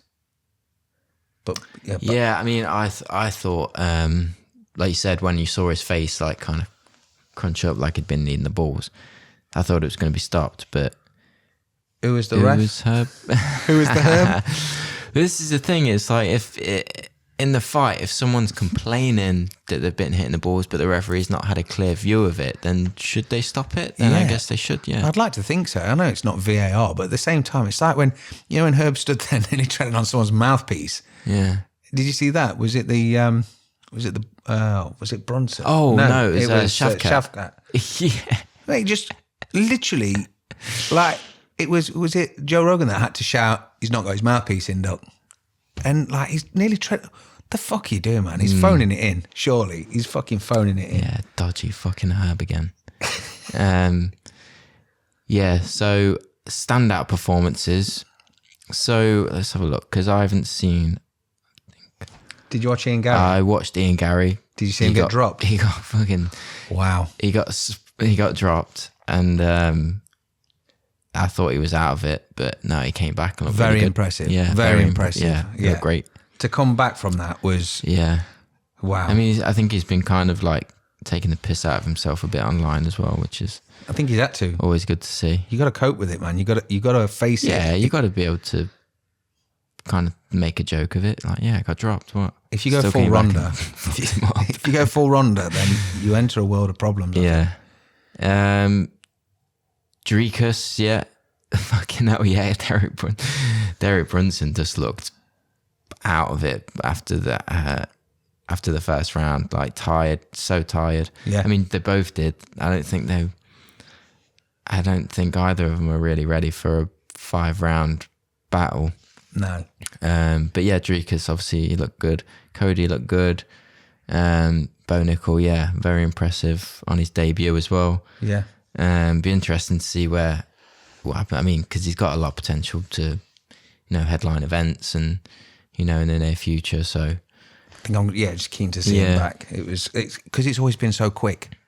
Yeah, we've only had quick finishes, haven't we? Yeah, that's the thing. He's not been tested, has he? I think he's only really going to be tested against like the top guys in the division. Yeah. So I think he'll move up in the ranks quite quickly as long as he's performing. Gamrot looked good because Gamrot looked in trouble a couple of times. You know what? I haven't actually watched that fight. It's That's good. The one it's worth fight a watch, I haven't man. watched. It's worth a watch. I watched Shavkat batter Jeff Neal. I felt sorry for Jeff Neal, man. Like there wasn't that long to go. And he'd almost taken him. Jeff Neal looked, he landed some good shots on Shavkat, but Shavkat just looks, very impressive. And he's shown now that he can kind of battle through. And mate, yeah, he took some big shots, dude. He took some big shots. Of course, in the two title events, it was a good card. It was very enjoyed good. It. It was a good card. I think sometimes because I stay off social, don't touch anything, don't go anywhere near my phone, and then I just wait till the kids are asleep so that basically I'm not going to be interrupted, and I immerse myself. And I'm not saying I'll race to the main event, but I won't watch the main event first. I go from the prelims when like the hype. It's almost like Christmas Day coming up. Do you know what I mean? I look forward to it. But then when it's a short finish, it's like when it was TJ against Henry Cejudo, and it was over in like a minute. I was like, oh. Yeah. It's impressive, or you're surprised, or it's a cool finish, but at the same time, sometimes you just want to see that little bit more. There is, I always remember, well, to be honest, I think it was the first pay-per-view that I ever really watched and sat down and watched, stayed up all night for it, was McGregor Aldo. Oh. So yeah, but I think because of the hype and like what McGregor was at that point in time, it was just like, what the just like, whereas the Jon Jones was just like, oh, okay, kind of expected that. Yeah, thought so. Yeah. Yeah. But it was still obviously like, wow. But I think certain ones you don't mind, certain ones you just based on, the two fighters, you want to see them have a really good fight. And it's always usually the ones that you don't expect to end up being fights like that. Like I always remember like the Zhang Wei and Joanna fight. Amazing. Like I was there, we were there live watching that, and that was unreal. Like such a good fight, like one of the best fights I've ever seen live, mate. But that's kind of what you want sometimes. When you get those just real like bangers of a fight that's just not so back and forth. I suppose that's what we watch it for. Yeah. But it comes around every once in a while. Like Shavkat and Jeff. They put on a show. I know that Jeff obviously got beat and he was looking like he was going to lose, but he was expected to lose. So I felt bad for him that he didn't get to go and take him to his first decision, because he deserved that in the effort that he'd put in. Do you know what I mean? Yeah. And so it was a good card, man. I really enjoyed it. And, it was a really good event. What do you think to the Jake Gyllenhaal thing? Did you watch that? Oh yeah, I was going to mention that to you. So it's for his new film, that Roadhouse, isn't it? Roadhouse. That's a remake with Patrick Swayze. The original was Patrick Swayze, wasn't it? Yeah. I'm glad you've done your research, my dude, because that could have been a game changer. But I saw it. The press. The was it after? No, it was after the weigh-ins, wasn't it? Yeah. That McGregor came out. Yeah. He's like, we're going to do this. Jake Gyllenhaal came out. Yeah, it was quite. Jake Gyllenhaal was ripped though. Very fair play. And I think he's about my age. Yeah. So he's not like a young dude, but it was just obviously. I mean, if you're a Hollywood star, you're bound to personal trainers and dietitians. Yeah, for real. Yeah, of course. But he's putting some effort in himself. I think it's strange because of the world we live in now that you get so much footage leaked. It's like I don't particularly want to see anything of the new Ultimate Fighter before I watch it. I want to be surprised. Same as like anything that you get where you're almost getting results. I kind of don't want to see it. So as much as it was interesting and cool that they decided to record it and it's like they made it part of the pay-per-view and you got to see a little bit of it, it was interesting, but at the same time, I don't want it to ruin the film. Do you know what I mean? And I don't think it will, because obviously Patrick Swayze will never die. It's always going to be the best one. But I've never seen it, by the way. you need to watch that by next week. But no, it's just an old classic. And the problem is, it's just one of those 80s films. It's like Point Break, and just one of them that you watch, and it's or Red Dawn or whatever it is. You watch, and like, at the time, growing up with it as a kid, it's the best thing ever. You watch it back, you're like, oh, this is kind of shit. This is kind of shit. But my memories that I've got from it or will always outweigh the quality of the actual film. The one thing that I found funny is just like McGregor in like Hollywood. Yeah. It's like, because he was sat, I think he was sat obviously cage side during the event with Jake Gyllenhaal, and the camera went to them at one point, and like McGregor's like in this freaking Versace shirt, and he's got whiskey in his hand. So gross, isn't it? And like Jake Gyllenhaal's like, very just in a hoodie, just black right. top. Yeah, it looks very cash, and it's just that. Yeah, it just seems like such a weird place to, if anywhere in the world, to put McGregor in is like Hollywood A-list. Yeah, I don't know. I was interested in how they kind of like, I'd be fascinated to know what they actually thought of him. Because of course, McGregor's a businessman. He's very, very smart, and he's made a lot of money. It's just, I can always just see it being in a room with like someone like Jake Gyllenhaal talking about like movies and scripts and stuff. I don't know. But when you watch Titanic, and there's what's her name, and she's like, oh, she's new money, and she was the new money that didn't grow up with money, but now is rich and brash and a bit of, or like quite uncouth in the whole fucking world. And when you see someone like, I don't know, like Mark Wahlberg, who's obviously, he's done the singing, he's done the acting career, he's a businessman, he's got shares in this, that, and the other, and he's obviously a well-known, well-respected A-lister. Like, what does he actually think of Conor? Because obviously they all play nice. They always pretend and they always play nice. But what do you actually think of each other is what I'm interested in. Because it's like, when, like you say, Jake Gyllenhaal's just sat there kind of like under the radar, casual, wearing his gear. He's like, it's all right, no problem. And Conor's like got his shirt halfway open. And it's like, oh man, you're becoming a caricature of yourself. But I would never want to stop anyone from being themselves, but it's just one of them where you're like, is this what you think being wealthy is? It's just funny, like, because his last like interaction with that world was it at some award show, and when he Machine Gun Kelly started on Machine Gun Kelly. It's just like the drunk like it's guy like an off angry the toddler. estate that's turned up to your fancy party. This is it. It's like, was it James Carroll or Matt Carroll or someone who won the lottery and spent it in 3 months? And it's like, he is like the drunk guy off the estate. You go, oh, can't kick him out now. He's got a ticket and he's sponsored us and he's done this, but it doesn't fit with like the actual behaviour that you go with. Yeah, I mean, it's weird. But did you notice as well, Joe Rogan wasn't in the recording of, the fake stop the fight moment where Megan O'Leary is like, oh my God, I can't believe this is over. And just like kicking off, standing, kicking off. And you got Anik, DC and Megan. Joe Rogan, obviously they moved him out for the shot. Well, I bet because Joe Rogan's Joe wanted that fucking Joe money, of course, man. He wouldn't do that. I mean, John Owen would probably just do it because the UFC. Well, can you do this? Do this. Why? But no, I personally would probably prefer John Anik to do it anyway. I think he's brilliant. Really? Yeah, he's great. Great on commentary and just a great like personality, I think. Yeah. To have in the sport. I just wish that he didn't have to I wish he had the same flexibility as Rogan. When they play different roles though, don't they? I know they do. But like Joe could literally say, that person's mom's a cunt, and they'd be like, okay, is she? And she's like, yeah, fuck you lot. And he can say what he wants, he thinks what he wants, and he's cool because he's been there from the ground up. He's kind of protected. And I've grown up watching the sport with Joe Rogan. I used to watch Fear Factor before I watched this, so I've always been a fan of his work. So, when Anik has to they're halfway through like the most critical analytical bit of a thing, it's like, okay, here he is at $150 and UFC gear is on offer at 25%. I'm like, fucking hell. Don't make him do this robot shit. Let him be John Anik because Yeah. he's a cool dude and he's funny. And like on his Insta, he's just like a good guy from the bar and he knows his shit. But he swears and he acts himself. And I kind of fucking love that part of him. But then when he gets there and he has to be the consummate professional.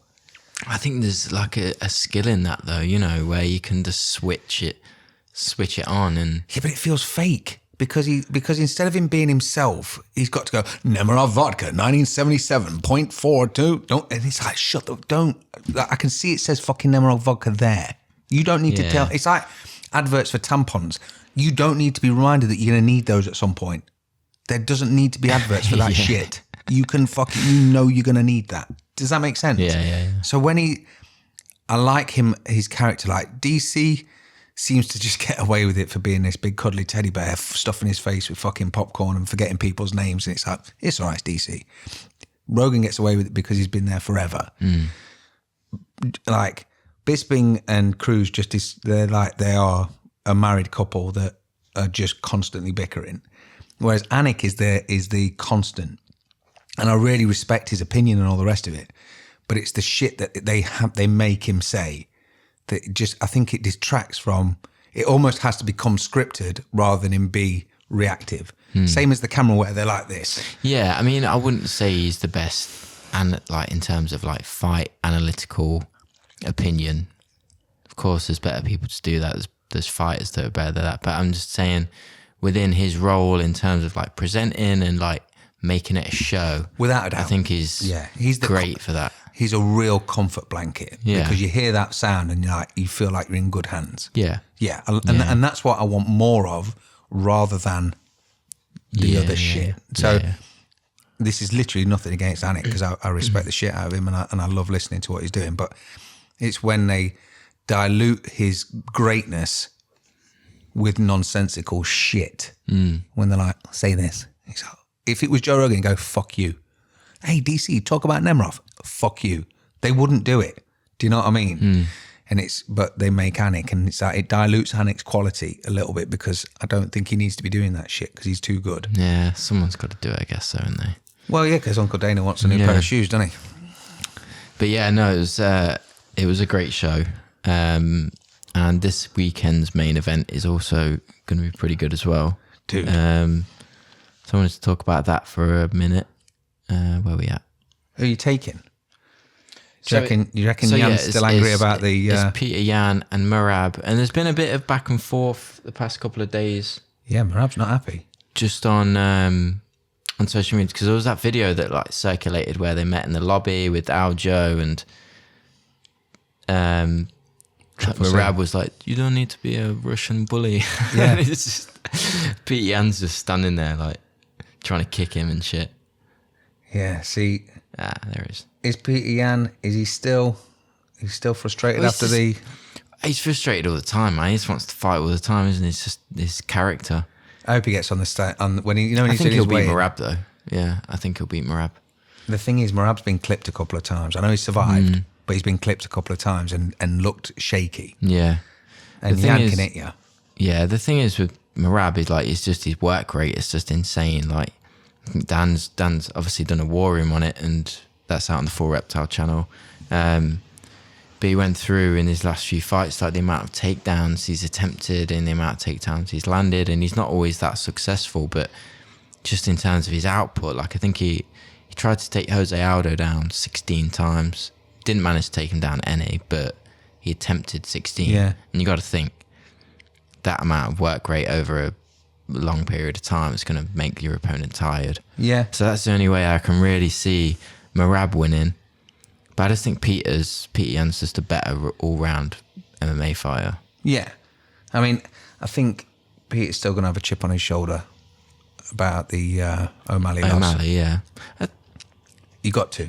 Thing is, though, like, I mean, they made peace at the end, even with the Aljo fight. But then again, it's that thing. It's like, is Peter Yan really at peace, or is he still like he's rushing throwing darts in a dark room?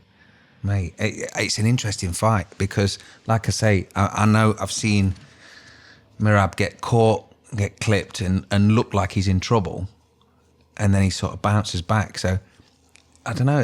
They've got interesting, similar records, similar backgrounds, similar skills. It's not going to be a shit card, is it? No.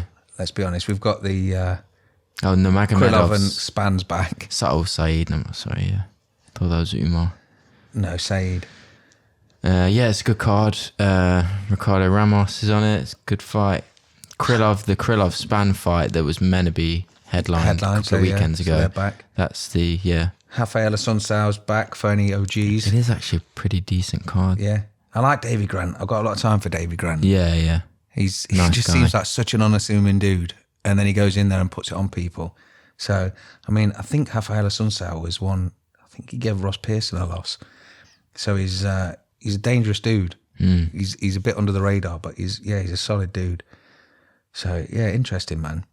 It's just we've had quite a few nice cards, and obviously we've got that this week, and then hopefully we can get together next week. Yeah, we've got UFC we'll London. do a because obviously UFC London is next week as well, and Veronica's going to be fighting on that, and Dan's going to be in her corner. So yeah, we're gonna do a podcast and just do like a whole UFC London, break down the card, and just look for it all.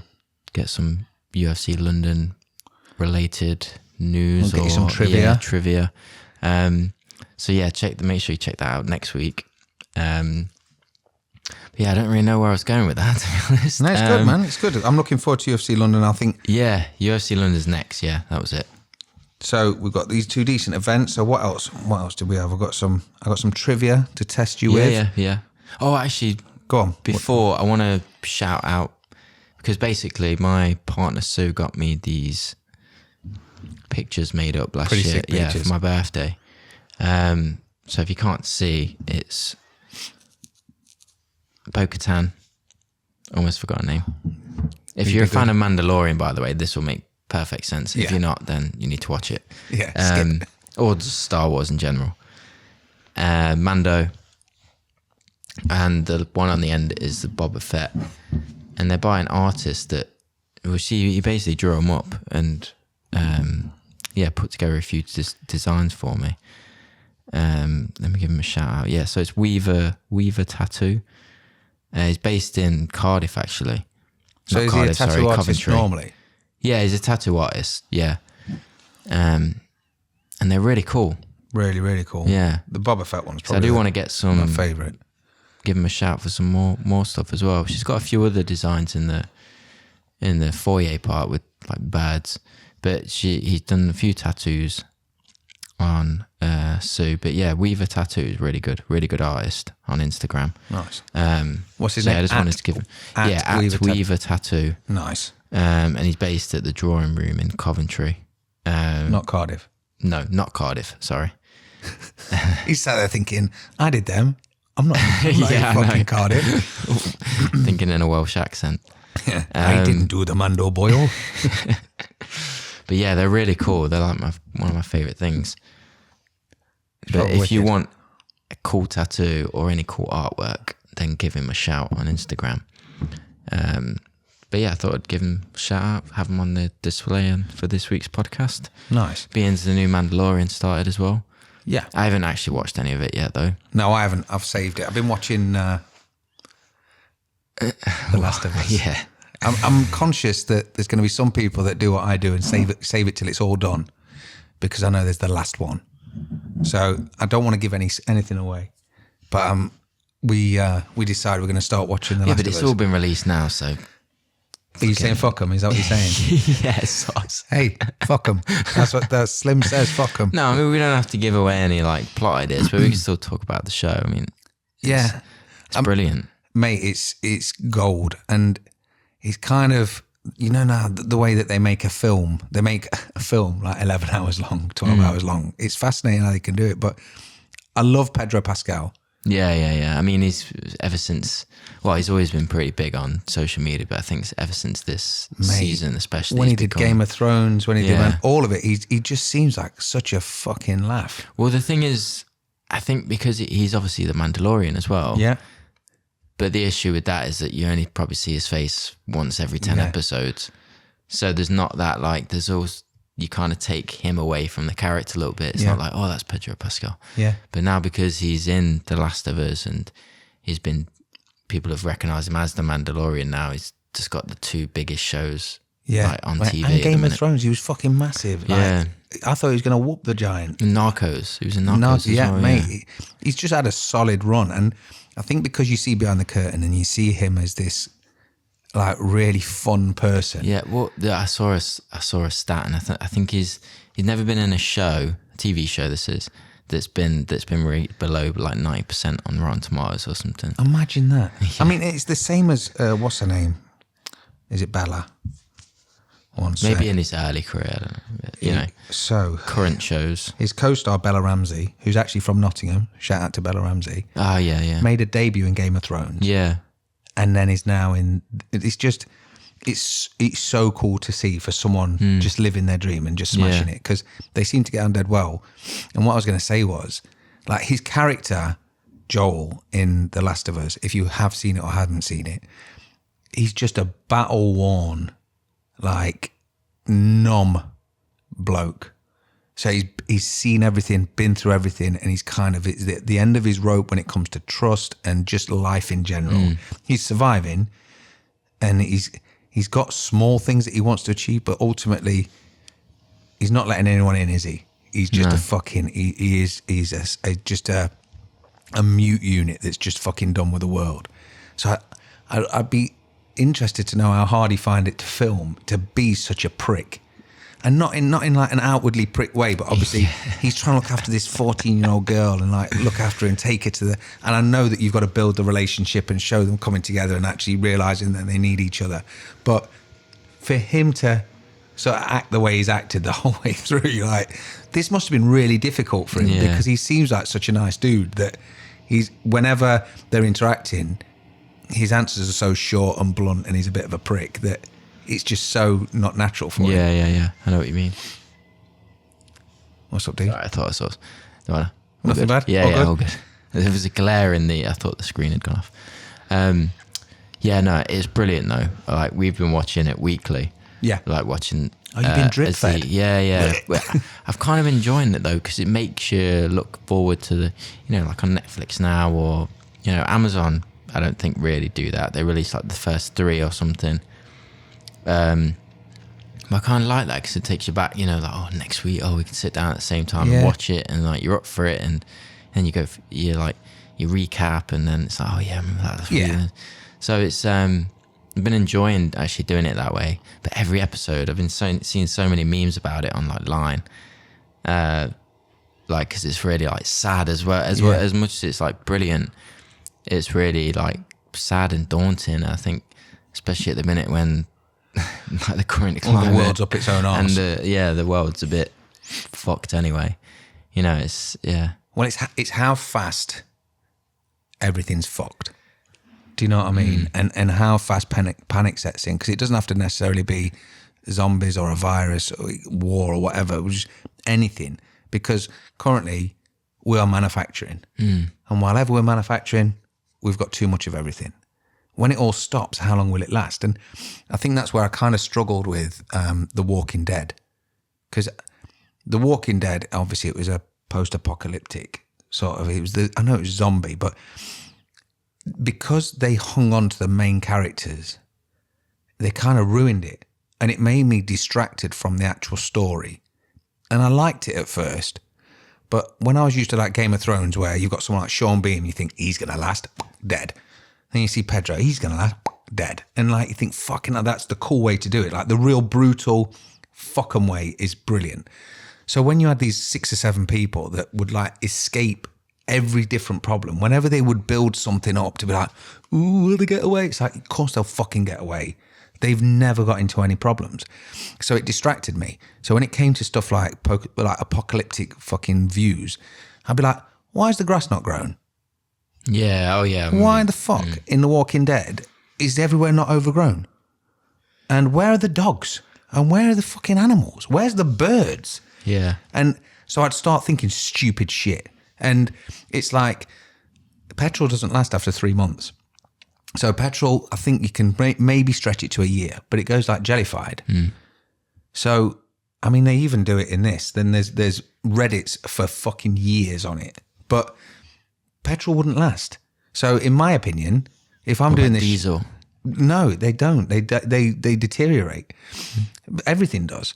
So the thing is, I would have to make out, it's like, okay, this is an oil hybrid, because oil's still available. Oil is still around. And it's like, the McDonald's trucks runs on recycled chip oil. Or like hybrid cars, like we've got a milk float. But batteries, again, they don't last. So like there was a program called The Last Man on Earth. It was a comedy. And basically it hadn't been that long that the virus had killed everyone. There was just a few left. And they said, right, we've got to get to somewhere where there isn't a nuclear power plant within so many feet or so many miles.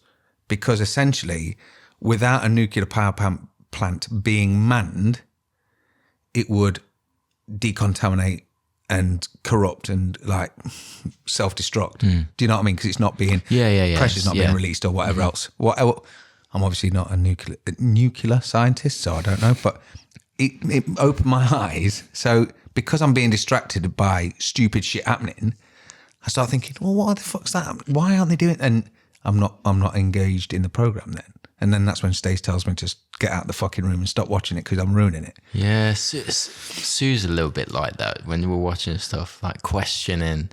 But then it's just like, if you just watch it and you kind of take it, I take it with a bit of a pinch of salt, because as long as like the story's good and, the acting's good and the cinematography's good, I don't tend to pick things apart unless it's like really obvious.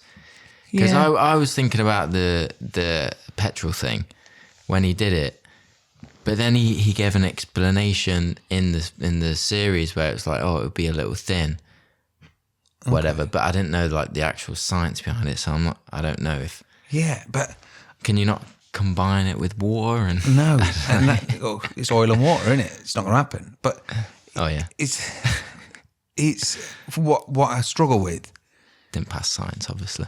Me neither. It's only since I've tried to do it physically that it don't fucking work. But someone has spent fucking ages making the bedrooms look next level. They look like they've been abandoned in 2003. All the clothes are not past 2003. All the burnt out, fucked up cars. And I've been watching, don't get me wrong, I've been looking, saying, is that a brand new Touareg? Or is that a Focus Mark IV? Like, I've been looking, and they've nailed it. They might have missed a few, but whatever props they've used, someone was really on the fucking money. We can't have anything past 2003 because nothing got manufactured. You're like, fucking nice one, dude. So then to miss stupid, silly things, it just spins me out. And I think, obviously, I can give them props to make it. They've made it look fantastic. And to make something look as fucked as it all looks, you're going to miss bits. And it's no one's fault. It's me being an analytical prick that is just questioning everything because of other programs that have given me the statistics. So, I don't know. It's like... Yeah, I think the best thing about it, well, is that they have kind of nailed like the production and stuff as well. But I think I never played the game, but I know that people who do play the game are like super happy with how it's been like put into a series, because it's pretty much an exact like representation of it. Like even the dialogue and everything is like pretty much in the game. I was talking to David because he's played it, and I'd heard that a few people weren't happy because it was the bits that they'd done slightly differently. And he said, look, the game is essentially there to give you busy work. Yeah, you can't just have create your own story in the game, essentially, in a way. But you can't have an hour's worth of game that's like really full and rich of story, but then you've done, because it's fucking, you'd be pissed off that you spent 60 quid.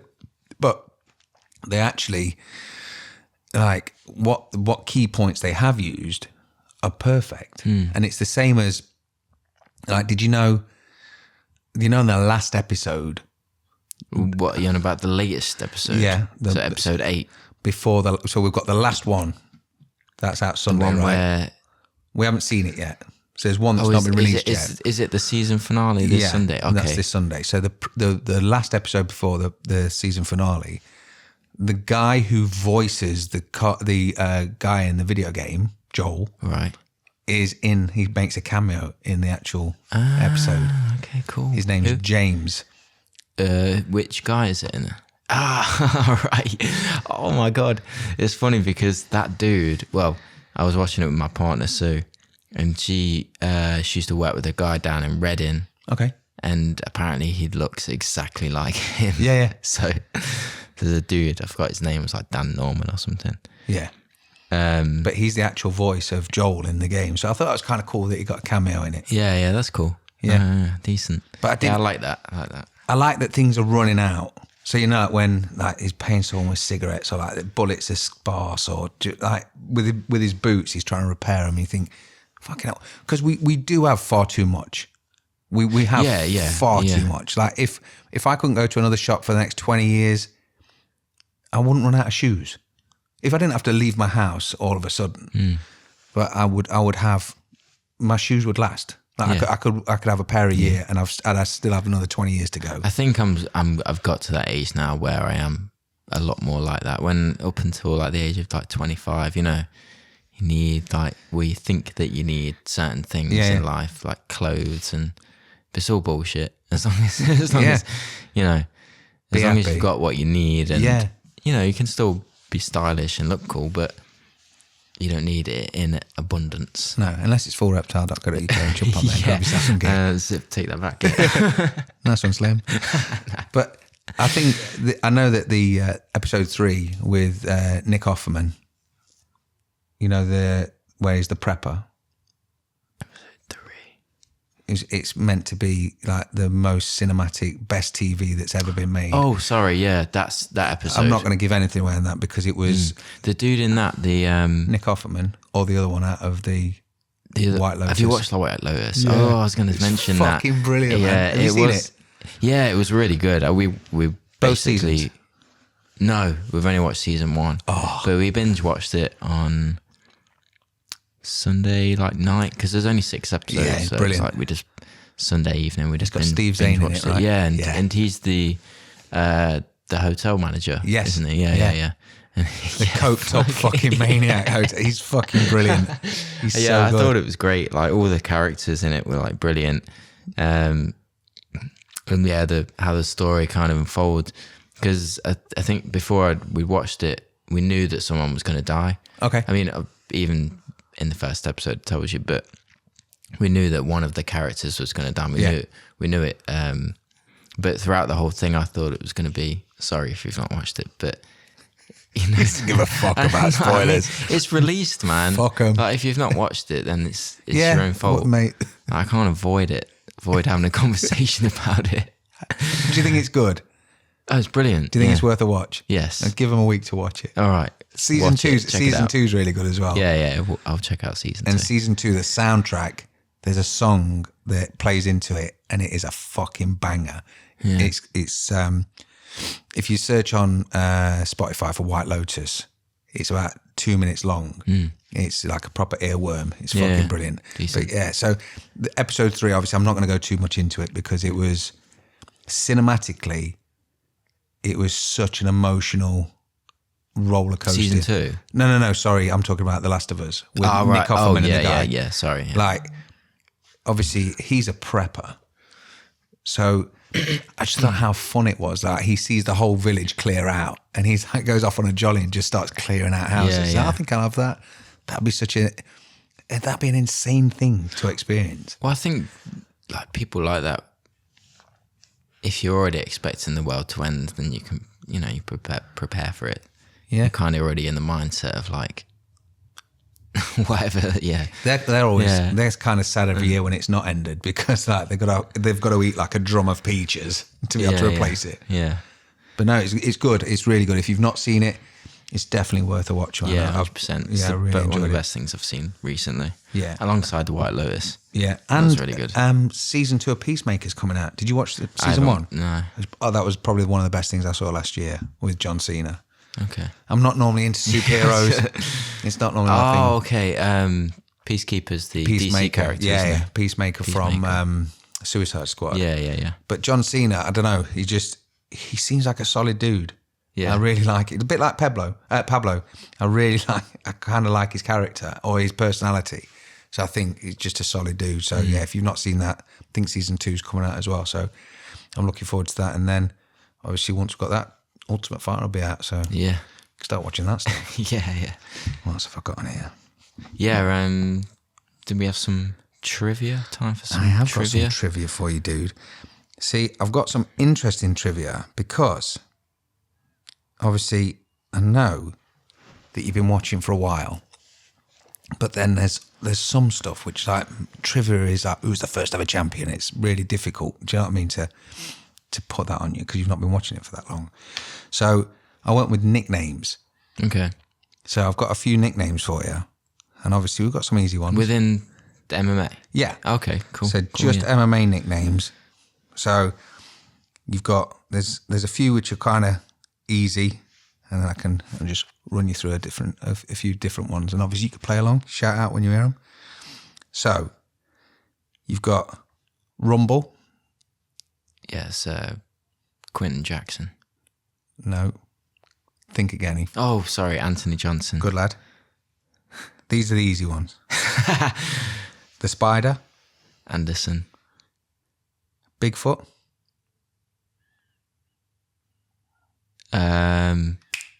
You can just say his surname. So if you say Bigfoot. Nagira. Close. You don't have to say Antonio. You can just say Bigfoot. Silver. That's it. So yeah, Bigfoot Silver. No Love. Cody. Good lad. The American Gangster. I don't know if you'll get this one. I think he's a bit before your time. The American Gangster. Loudmouth. Oh, Tio. No, that's the Huntington Beach bad boy. Oh, okay. No, I don't know. Chael Sonnen. Really? His That's name his was name. American Gangster? Yeah, it's a bit shit, innit? Yeah, it's shit. All American. All American. Is that, friggin', what's his name? Tell me someone who's beat. He was beat, or he had a mad fight with Diego Sanchez? No, different weight classes. Chris Weidman. Oh, okay. All American. Yeah. Right, yeah, fair enough. Which I always thought was a bit shit. The Gorilla. That is Darren Till. That's right. The Diamond. Dustin Poirier. Mighty Mouse. DJ. Cowboy. Cerrone. Okay. Rush.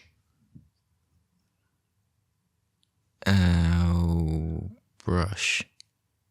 Does it reflect his fighting style? Kind of. I mean, he's one of my personal heroes, so I would have said so, yeah. One of your personal heroes. Still fighting? No, but if he did, he'd win. Oh God, I can't think. No. GSP. Really? Was that? Oh, that was GSP's. Damn. Yeah, it wasn't I did particularly not know used that that. much. Rush. Yeah, Okay. which is it's a bit rubbish. George Rush. Rush St. Pierre. Yeah. Okay. Rush. You obviously you know what the Eagle. Yeah. Habib. Yeah. Blessed. Max Yeah. Holloway. The Count. Oh, it's fucking Bisping. Yeah. Yeah. Big Country.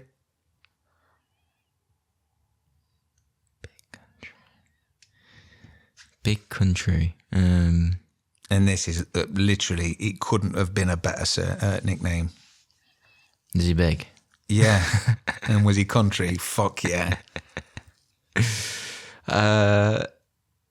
Dan trained with him for a little while.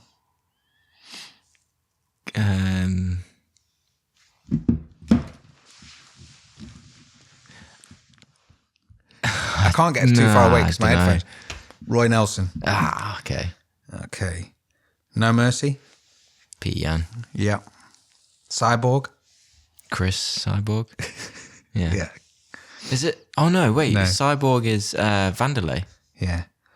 No. Cyborg is, you were right, but her name's Christian Justino. What is that? Because there was a guy, she was going out with a guy called Cyborg.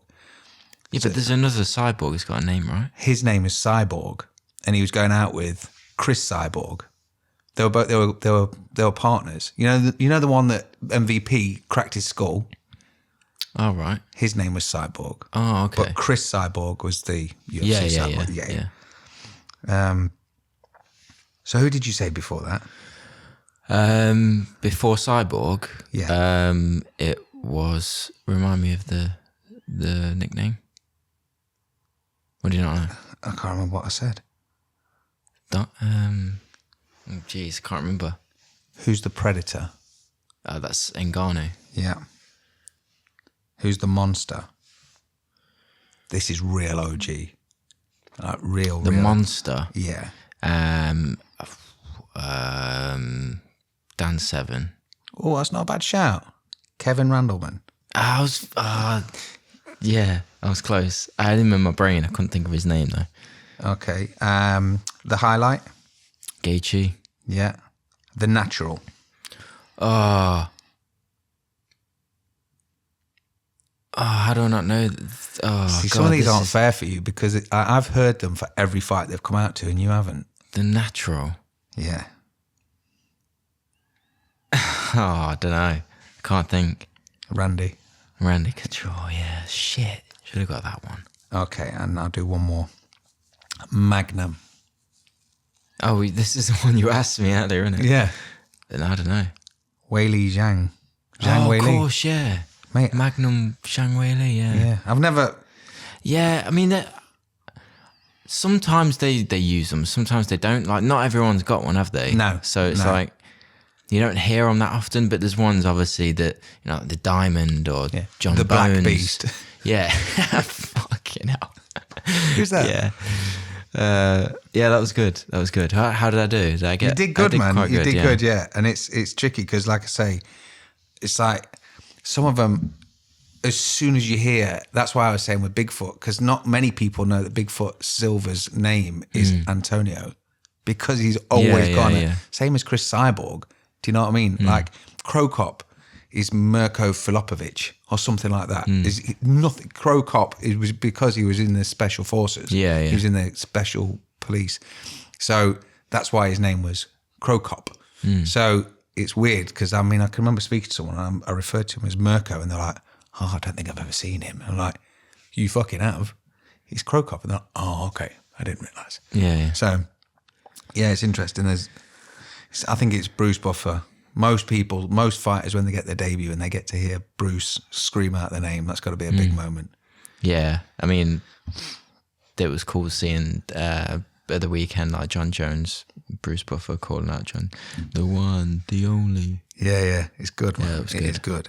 And then lastly, I thought we'd just go through the comments just to keep in touch with the audience. Oh, yeah. From the last episode. Yeah, so what's the date now? What's the date today? So it's the 9th of March today. Today? Yeah. Okay, so Morgan, who's been a long-time follower, Morgan Bruce, and he's been a customer from Full Reptile. He owns pretty much what we make. And he had a Muay Thai or a charity kickboxing fight at uni. So I know we're recording this on the 9th, and I know by the time it comes out tomorrow or Saturday, it's already done, but I hope it went well. Let us know. Comment below, Morgan, and obviously you're going to be wearing your gear out to the cage or the ring, so good luck with that, dude. Yeah, nice. Owen, sorry, go on. No, go on. No, I was saying we've been getting some good comments, and who was it who, because I was, on last week's episode, I was trying to figure out the game. Oh, The Last of Us. No, it was Alone in the Dark. Yeah. Who let us know about that? Jack Leroy. Alone in the Dark was a scary game. You are right, yes, Jack Leroy. thanks for that, because I couldn't think, mate, whatsoever. I had that on the 360 and I was surprised that, I can't remember what button it was, but one of the buttons would turn your torch off. Who the fuck would need that? Yeah. Like, no point am I turning that fucker off. It's when you're trying to sneak past the monsters. Dude, but I was at that point, I was playing everything in the dark for the atmosphere because tellies back then were like this big. And so I'm sat this far away from it and I'm like, leave the torch on. But, you know, I was saying that Have you never seen a film rendition of that? No. Right, and I'm pretty sure it is the film because there's like similar monsters in it, like the same principle, but it's got Christian Slater in. It's really like a really shit old version, but Yeah. yeah. Christian Slater at one point was the boy. That Prince of Thieves Christian Slater was the fucking man. Broken Arrow, you ever seen that? Yeah, mate. He was amazing. Yeah. Was it True Romance is in? Yeah, True Romance. Mate, yeah. with Gandolfini. So good. So good. And then it wasn't long ago, me and Stacey were watching season 8 of The Office, and he crops up as like a joke celebrity endorsement for Sabre. And you're like, what the fuck is Christian Slater doing? Yeah. But I don't know, man. Alone, like the Alone in the Dark, it was one of the first games that came out on 360. So it was one of the first ones that was cheap in the trade-ins. And I can just remember it was like 8 or 9 quid. I was like, I'll have that. I shit myself. I wasn't a big fan. Yeah. I've never been a big fan of horror, but to put it myself through it as a game, I was like, no, I'll play something bright and colourful things and go back to Care Bears. So what else we got? So someone was asking if we're selling merch. Cage Warriors Dublin. I'm not sure when it is. And It's 29th of April. yeah, so I'm going to be away, and then I'm going to have to get back and obviously sort everything out. So I don't know if we're down there. I'm not sure yet. It'd be nice to see Jimmy fight and solidify his belt against McKee, isn't it? McKee, yeah. Yeah. I think he'll do it. But I think we should break that down maybe. Yeah. We'll do a part on that during the podcast for the coming week. And if you are going, and if you're getting anything on the site and you want it sort of shipped out, the site's going to be down from the 1st of April till the 15th while I'm away, because obviously we're all stretched across different departments that we do things, and I don't really like to trust anyone else to touch my shit. So you can put your orders in, but if you can get it ordered before then, obviously I'll get it so you can have it ready for Cage Warriors or whatever event you go into, if it's UFC London. And just touching on the site, the camo drop, we were meant to have a camo drop this last weekend.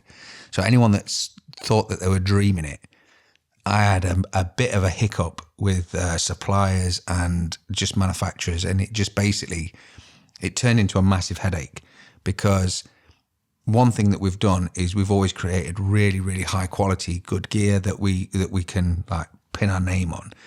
And the last thing I wanted to do was like really let anything slip. And it was basically more a timescale thing, that I thought that something was going to land at a certain time. And the last thing I wanted to happen was everyone buy the new stuff and then me have to email them and go, it's going to be 2 weeks. So I just wanted to avoid the sort of the disappointment. So we will be bringing it out. It will be coming real soon. It was just a logistical. Yeah, minor setback, but yeah, we'll be dropping that soon. Yeah. And the pictures that we did for it were stunning. So that's all good. Hold on. Look up Curtis Woodhouse, internet troll. I haven't done that yet. No. Is he a good guy or is he a bad guy, Chris Marriott? Let us know. I'll jump on and have a look. Jack McCabe reminded me of one of the greatest games I played on the PlayStation 1, and that was Hogs of War. That was voiced by Rick Mail. Rick Mail, who's that? Rick Mail was in Bottom and guest house parodies. Yeah, of course. And Young Ones. Passed away now. Yeah, fucking legend. Absolute legend. And it was a bit like Worms. Do you remember the game Worms? Yeah. I'll get you. Yeah, I remember Worms. Yeah. So it was a bit like that, but it was you were pigs. And he did the voice work for it, so that was good. Yeah, we've been having some really good. I hope you guys are enjoying the show, and we appreciate the feedback. We're trying to build this up, and hopefully you share it and tell your friends about it and stuff like that. And we're going to try and keep it, every week, and do special podcasts, and eventually try and bring guests into it as well. But yeah, we've been having some really positive feedback. So thanks for watching, and thanks for viewing as well. We've not had a dislike yet either, which is nice. No, that's you always want to be the nice. first. Yeah. Just if you're gonna dislike it, make sure you leave a comment to dislike it, even to say I dislike this just to be a cunt. It's all good for the algorithm. There you go. So value your opinion, even whether it's bad. But jump in, and just let us know what you think, or if there's something that you remember from back in the day that you like no one else remembers that you want to talk about, or that see if we remember it. On that point, I can remember there was a program. You'll not remember this because you're far too young. If anyone can remember, it was a program called The Gophers, and it was basically a family of rabbits lived next door to a family of gophers that moved there from Australia. The rabbits were really posh, typical English, and they had like these big, just like someone dressed up as a rabbit, or so like, at the Alton Towers, like big fluffies, furries. Yeah. And then the bad guys that lived underground was an alligator and or a fox, and it was fucking weird as shit. But I can remember watching it every Tuesday or Thursday at like 6 o'clock after Fresh Prince, and we were obsessed with it, and it was brilliant. But looking back now, it wasn't that big of a thing. There was another one called Crapston Villas that the woman who wrote, which was a real X-rated cartoon. It was like a stop motion plasticine thing. I think the woman that did that was part of the Peppa Pig industry. I see, yeah. And you're like you see this one woman getting railed out by this dude in the car on Crapston Villas, and then she's like, "I'm Peppa Pig." I think, how the fuck does that work? Jeez. So yeah, changing tack. But yeah, anything you want to talk about, let us know, and obviously we'll do our best. And check out, I'm sure if you're watching this, you already know about the Full Reptile channel. So yeah, there's a new War Room out on there. We'll be doing the Picks podcast and all the War Rooms leading up to UFC London as well. So go check them out. And yeah, check out fullreptile.co.uk. Got some great bits, great clothing on there, designs and stuff. So and there's loads of bits on sale at the minute. Yeah, because it's just one of them that as we're a small independent, we make to order, or we make small runs. So we've got little bits left, and we made it nice and cheap. So grab whatever you can while it's still there, because there's the new stuff coming out as well. And yeah, just jump on, see what you can find. Nice. All right, dude. Yeah, man. It's been a couple of hours. Yeah, we're a long one today. Yeah. Well, I'd probably take off like 10 minutes of bullshit at the beginning. If you're taking off the bullshit, we're fucked. Well, we're snowed in, so we're going to have to go and get some supplies and start. Yeah, man, I might fucking whack the heating on as well. It's getting a bit chilly in here. Yeah, well, nice one. Well, you take it easy, dude. Yeah, sound. Take it easy, man. I felt like a reptile. I felt like a reptile.